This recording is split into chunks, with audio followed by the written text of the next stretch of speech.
ജഷീർ പള്ളിവേൽ എന്ന തീപ്പൊരി നേതാവിനെ അറിയാത്തവർ ആരും തന്നെയില്ല.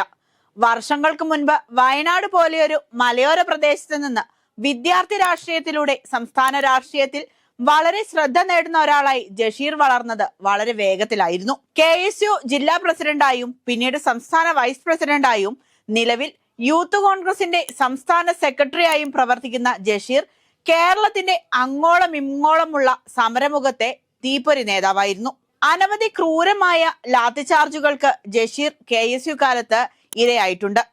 തിരുവനന്തപുരത്ത് സെക്രട്ടേറിയറ്റിലേക്കും നിയമസഭയിലേക്കും നടന്നിട്ടുള്ള പ്രതിഷേധ മാർച്ചുകളിൽ ചോര ഒലിപ്പിച്ചു നിൽക്കുന്ന ജഷീറിനെ എത്ര തവണ നാം കണ്ടിട്ടുണ്ട്. അതേ ജഷീറിനെ തന്നെയാണ് ഇപ്പോൾ കോൺഗ്രസ് പാടെ അവഗണിച്ചിരിക്കുന്നത്.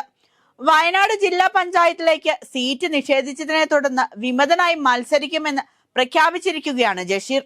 ബ്ലോക്ക് പഞ്ചായത്ത് അംഗമായിരുന്ന ജഷീർ ഇത്തവണ ജില്ലാ പഞ്ചായത്തിലേക്കാണ് സീറ്റ് ചോദിച്ചത്. പുതിയ ഡിവിഷനായ തോമാട്ടുചാൽ ഡിവിഷനാണ് മത്സരിക്കാനായി ജഷീർ ചോദിച്ചത്. എന്നാൽ കോൺഗ്രസ് ഇത് അംഗീകരിച്ചില്ല. VN ശശീന്ദ്രനെ സ്ഥാനാർത്ഥിയായി പ്രഖ്യാപിക്കുകയായിരുന്നു. ഇതോടെ തോമാട്ടുചാൽ ഡിവിഷനിൽ വിമതനായി മത്സരിക്കുമെന്ന് ജഷീർ പള്ളിവയൽ പ്രഖ്യാപിക്കുകയായിരുന്നു. നേരത്തെ മീനങ്ങാടി സീറ്റ് നൽകാമെന്ന് കോൺഗ്രസ് അറിയിച്ചെങ്കിലും ജഷീർ ഇത് അംഗീകരിച്ചിരുന്നില്ല. ഏറെ ചർച്ചകൾക്ക് ശേഷമാണ് വ്യാഴാഴ്ച രാത്രിയിൽ കോൺഗ്രസ് സ്ഥാനാർത്ഥികളെ പ്രഖ്യാപിച്ചത്. യൂത്ത് കോൺഗ്രസ് ജില്ലാ പ്രസിഡന്റ്, KSU ജില്ലാ പ്രസിഡന്റ് എന്നിവർക്ക് സീറ്റ് നൽകുകയും ചെയ്തു. LDFും ജഷീറിന്റെ നീക്കങ്ങൾ നിരീക്ഷിക്കുകയാണ്. നിലവിൽ RJD ആണ് തോമാട്ടുചാൽ ഡിവിഷനിൽ മത്സരിക്കുന്നത്. RJD സ്ഥാനാർത്ഥിയെ പിൻവലിച്ച് ജഷീറിന് പിന്തുണ നൽകുന്നതും CPM ആലോചിക്കുന്നുണ്ട്. അങ്ങനെയെങ്കിൽ ജഷീർ ആ വാർഡിൽ ഉന്നത വിജയം നേടുമെന്ന് നിസ്സംശയം പറയാം. കോൺഗ്രസിൽ അടിത്തട്ടിലിറങ്ങി പണിയെടുത്താൽ കൂടെയുള്ളവർ ശത്രുക്കളാകുമെന്ന് ജഷീർ കഴിഞ്ഞ ദിവസം ഫേസ്ബുക്കിൽ പോസ്റ്റ് ഇട്ടിരുന്നു. കുറച്ചു നിമിഷങ്ങൾക്കകം ജഷീർ ഇത് പിൻവലിക്കുകയും ചെയ്തിരുന്നു. എന്നാൽ ഒരു ദിവസം മുൻപ് പോലീസ് മർദ്ദനമേറ്റതിന്റെ ചിത്രങ്ങൾക്കൊപ്പം പുറത്തും ഇപ്പോൾ അകത്തുമായുള്ള മുറിപ്പാടുകൾ മായുന്നില്ല പ്രിയരെ എന്ന കുറിപ്പോടെയും പോസ്റ്റ് പങ്കുവച്ചിട്ടുണ്ട്. ഇതിനു താഴെ ഇദ്ദേഹത്തെ ജില്ലാ പഞ്ചായത്തിലേക്ക് മത്സരിപ്പിക്കണമെന്ന് അണികൾ ആവശ്യപ്പെട്ടിരുന്നു. സംസ്ഥാനത്തിന്റെ എല്ലാ ജില്ലകളിലും കൃത്യമായ ഫാൻ ബേസ് ഉള്ള ചുരുക്കം നേതാക്കളിൽ ഒരാളായിരുന്നു ജഷീർ.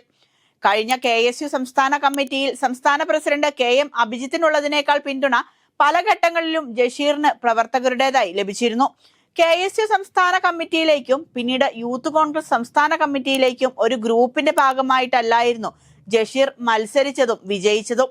രണ്ട് സംഘടനാ തെരഞ്ഞെടുപ്പുകളിലും സംസ്ഥാന വ്യാപകമായി തന്നെ വോട്ടുകൾ ഈ സമര പോരാളിക്ക് ലഭിച്ചിരുന്നു. മുണ്ടക്കൈ ചൂരൽമല ദുരന്തമുണ്ടായപ്പോഴും ദുരന്ത നിവാരണ പ്രവർത്തനങ്ങളിൽ ജഷീർ സജീവമായിരുന്നു.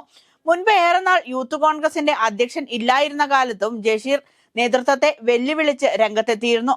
സമരമുഖങ്ങളിൽ മാത്രമല്ല സമൂഹ മാധ്യമങ്ങളിലും വളരെ വലിയ പിന്തുണ ജഷീറിനുണ്ട്. ഇപ്പോൾ താൻ ജീവന്റെ ജീവനായി കണ്ട പാർട്ടിക്കെതിരെ സ്വതന്ത്രനായി മത്സരിക്കാൻ ജഷീർ ഒരുങ്ങുമ്പോൾ അയാൾക്കെതിരെ വലിയ എതിർപ്പുകൾ ഇല്ല എന്നതും പ്രത്യേകം ശ്രദ്ധിക്കേണ്ട കാര്യമാണ്.